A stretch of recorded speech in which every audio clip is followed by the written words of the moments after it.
The former mayor of Bamban, Alice Guo, is accused of human trafficking, corruption, and even espionage. But when Benar News visited the farming town of Bamban, residents only had glowing reviews about her. Mahala ni Alice Guo, natutuwa ba kayo?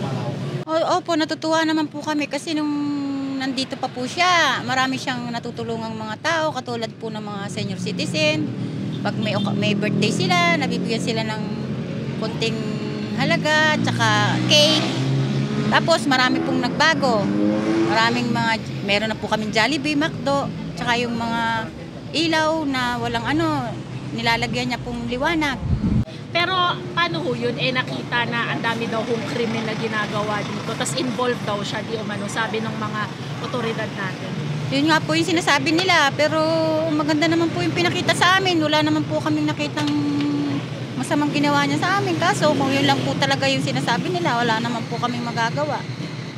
Ano po ngayon ang gusto niyo mangyari na sa Bamban? Kasi parang nakikilala yung Bamban sa hindi magandang paraan. Gusto namin sa Bamban yung kung may balik pa o kung meron pang ibang maupong mayor na gagawin yung ginawa nila, yung maganda. Okay, gusto niyo pa rin maging mayor si Alice Guo kahit Chinese citizen siya? Pilipina daw eh. May papel daw na... Merong babuyan dyan, merong farm dyan eh. Nalungkot po ba kayo nung nalaman niyo na si Alice Guo ay involved doon? Dahil nakapangalan sa kanya?